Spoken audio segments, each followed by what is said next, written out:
This hour sponsored by Dell Technologies, enabling digital transformation for media workflows.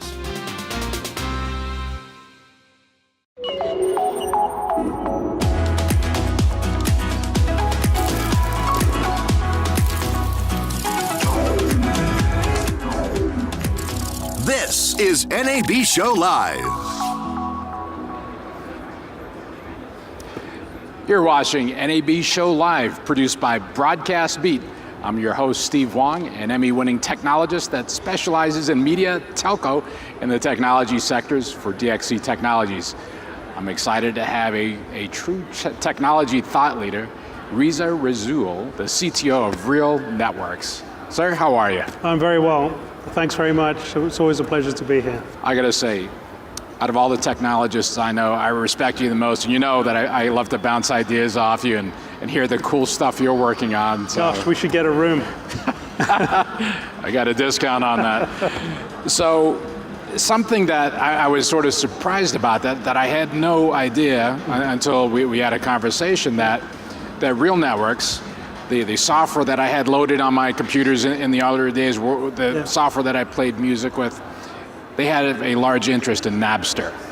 Yes. So tell me about that. You know, music streaming was actually an initiative that started inside RealNetworks. It was a small business inside RealNetworks. It grew, it was called Rhapsody at the time. The business grew and we jettisoned it off. It became its own public corporation. Later on, we acquired the assets of Napster and then renamed the application Napster because it had, had more brand value, I guess.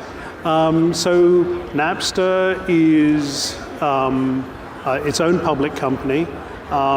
It's, I think, the only profitable streaming music service. The others are, struggling.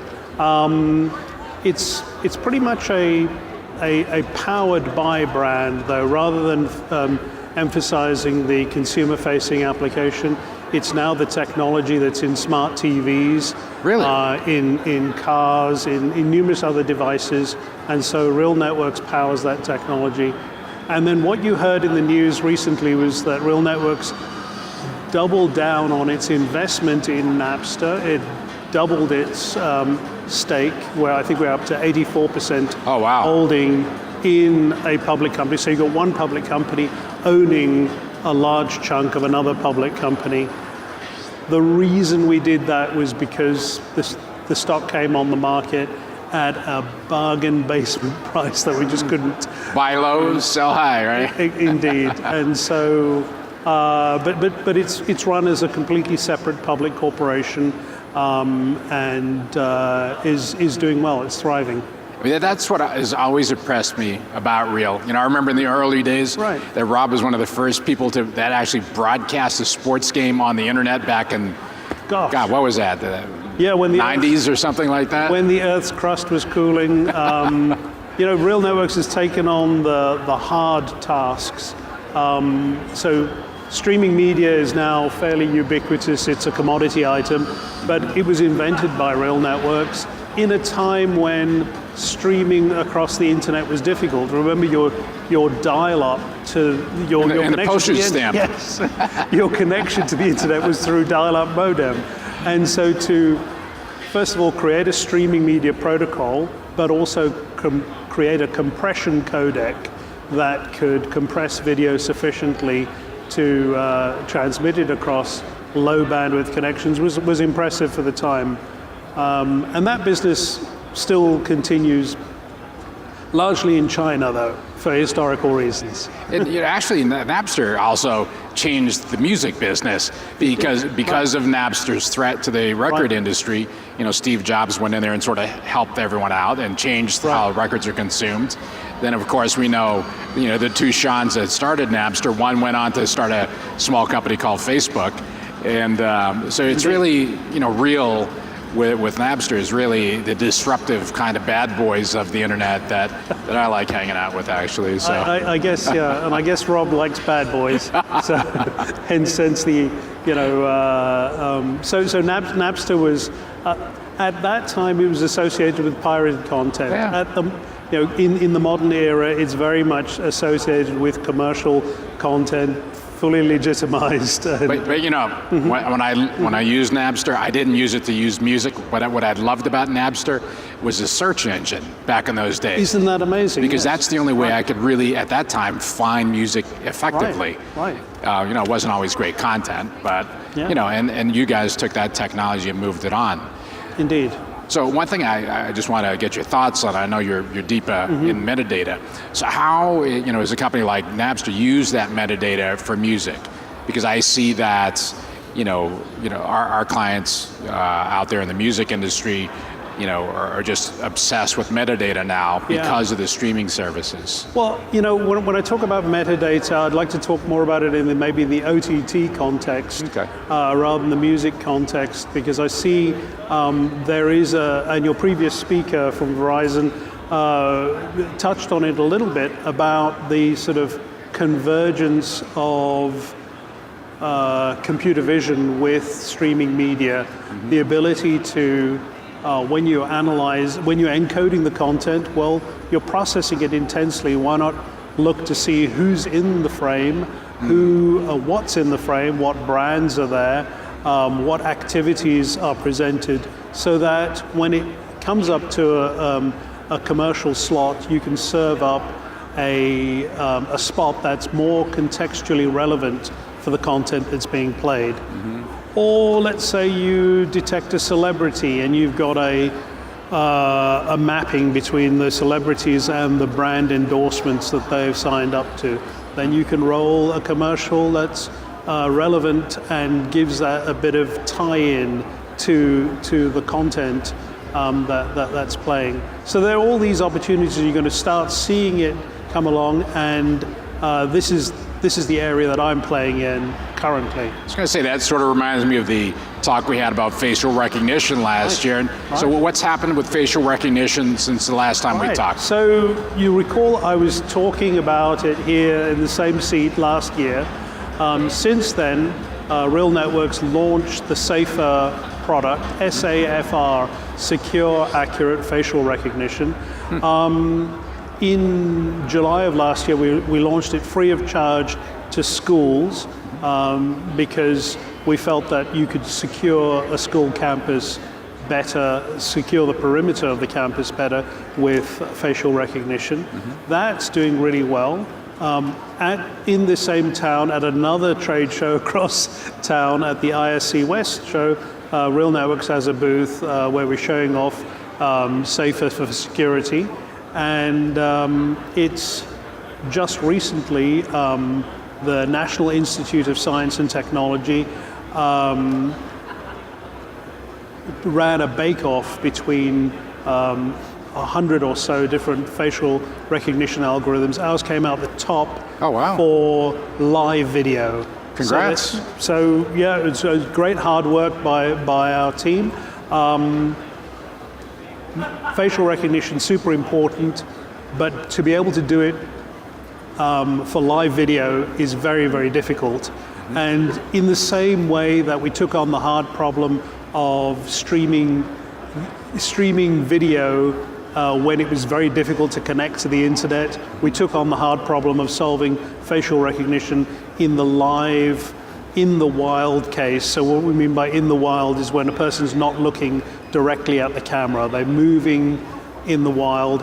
And so imagine, back to your original question, imagine now the facial recognition processing being used for live video for the OTT application, but for, let's say, live sports, or your camera, you've got a camera shoot on the red carpet runway. It's not just for security then? It's not just for security. No, I'm looking for broader applications for facial recognition. Can you give me some examples that? Sure. So you see a lot of professional cameramen walking around with cameras, with backpacks in there, and I thought, wow, well, we could drop our facial recognition into that backpack, so they get a signal to say, hey, a CEO of a Fortune 500 company has just walked into your field of view. You might want to keep on him. Or cameraman at the Oscars might not know who the D and C list celebrities are, but hey, we all have to know those guys. Exactly. Yeah. Celebrity's a celebrity, man. That's right. So, there are live use cases, live sports. You don't have the opportunity to ship all the footage up to the cloud like the SaaS providers want you to do and say, hey, just send us your footage and we'll batch process that. No, you can do that locally at the edge by partitioning the problem, doing some of the processing at the edge, some in the cloud. You end up with a smarter solution. So I know there's been a lot of criticism about privacy and facial recognition. Yeah. What are your thoughts about that? Yeah, so this is something we take extremely seriously. There is a responsibility to preserve the privacy and respect the privacy of individuals. So we start all of our user flows and the user experience flows with the opt-in process. So, when we have facial recognition running in the cloud or with a camera pointing at someone, you often think of it as the subject of the facial recognition is an unknowing and a witless victim or a subject of facial recognition being wielded by some other entity, by a corporate or government entity. It's a little frightening sometimes. It's a bit frightening, but if you turn that around and say, why would a consumer want to assert their own identity? Well, I fancy myself as a VIP. Well, you are. Darling, okay. I'd like to be recognized walking into the airport so that... Or a casino, maybe. Exactly. Or walking into a hotel and recognized as a return visitor. I'd like to be able to jump a line and get a fast pass just by virtue of my face being recognized. Yeah. Going into a gymnasium, I don't want to have to carry that silly badge around with me. I want to be recognized on my face. So there are numerous opt-in cases where you gain a consumer benefit through facial recognition. So I know facial recognition has been criticized for bias and things like that. So how do you combat that? Well, it's a very important question and one that we didn't dodge and take as an after-the-fact issue. We took it on right at the beginning of our development. And it goes right to the heart of the training set, the data hygiene and the curation of the data. We made sure that for facial recognition, we sourced a training set from around the world across a wide age group, across a wide geography, across skin tones. And according to NIST, we've ended up with consistently the lowest bias. Either we're the lowest in one of the categories or we're in the top 4 out of 100 algorithms. So it's something that we took seriously, and we can see some of the competitors taking quite a lot of flack for algorithms where they're super accurate for white males, but then darker skinned females, they're not very accurate on them. And so we pride ourselves in having a very flat line in levels of accuracy across a range of faces.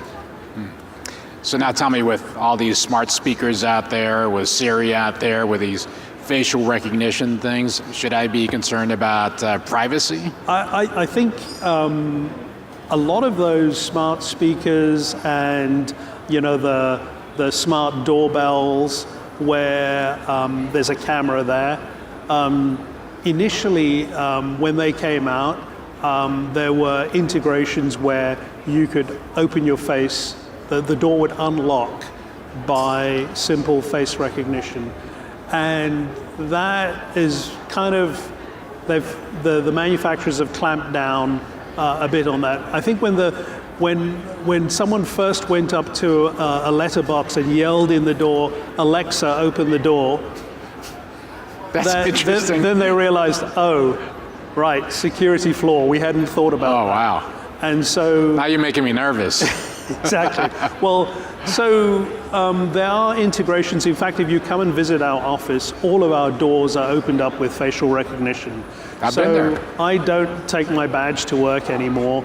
I walk in, I can look at the camera, and the door clicks to unlock. And then Yeah, I gotta say, the thing I like about your office, you only have happy employees. Because you don't let them in if they're not smiling, right? Right. So, but to take the level of confidence up higher, level of security higher, we didn't want to be fooled simply by someone holding up a photograph to the camera, which would open the door. So we said, well, we have to show liveness. So we've got a number of algorithms that prove that the person in front of there is not a photograph, that it's a live person. And so the liveness algorithm that we use in the office is smile to unlock. So you have to smile, and sometimes on a Monday morning, nothing's that funny, and you're standing there at the door struggling to smile. So I've got to ask you, RealNetworks, one of the godfathers of streaming media. So have you guys abandoned that space, or what are you doing with it? No, in fact, that whole product line, the engineering team still reports to me. The business is largely in China.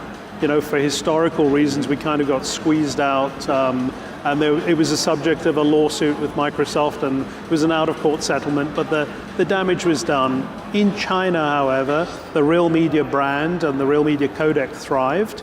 We're embedded in 1 billion or more devices. The old legacy codec, the Real RMVB codec, was the 10th version. We've now unrolled the 11th version of the codec that stands toe-to-toe with HEVC, maybe even outperforms it at the higher resolution formats. The beauty about the codec is it decodes in software on an ARM processor. So it can run in low-cost set-top boxes, in an HDMI dongle, and definitely on a smartphone. So the codec's doing well, but it's the business is in China. So you mentioned the codec. So, and I know you're putting a lot of emphasis on a proprietary codec as opposed to chasing standards. Why is that? It's just a different strategy. Maybe the fallacy that is being perpetuated is that standards-based is conflated with open source and free. And as we know, it's not open source and free. I mean, MPEG's not free? MPEG is not free. You try and produce a commercial product with an MPEG codec in there, and you'll get a demand letter from MPEG LA for for H.264, from HEVC Advanced or Veloz Media for the HEVC codec. And then I guess the industry rebelled against that and formed an alliance for Open Media, and came out with AV1 saying this is going to be free. But have you heard the news recently? What's the news? A patent pool called Sysvel has emerged and put out a press release that they will now be charging for AV1. For the free one? For the free one, and for VP9.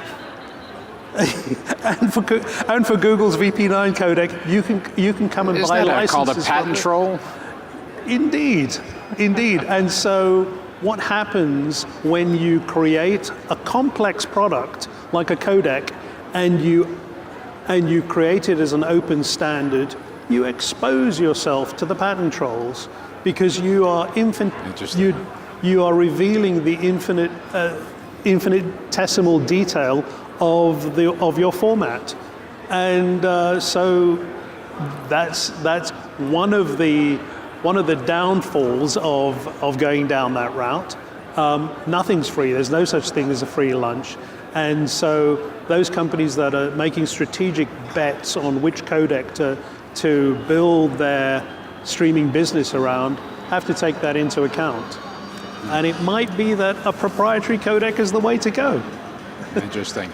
So in wrapping, what do you want to leave the audience with? What do they need to know about RealNetworks. What's the takeaway? Well, the company that invented streaming media is still innovating and tackling the hardest problems in the space. And I think maybe my own hope is that there's a convergence between my two passions and my two preoccupations, the computer vision and the codec technology. And I think the use cases, the more use cases that actually can promote a social good and can enhance the user experience rather than accelerating a dystopian future, I think those are the ones that I will invest most of my energies in. Oh, again, Reza, thank you so much for coming. Always a pleasure. Okay. Thank you very much. Okay. And that's it. You're watching the NAB Show Live, brought to you by Broadcast Beat. Thank you very much. And that's it for us today.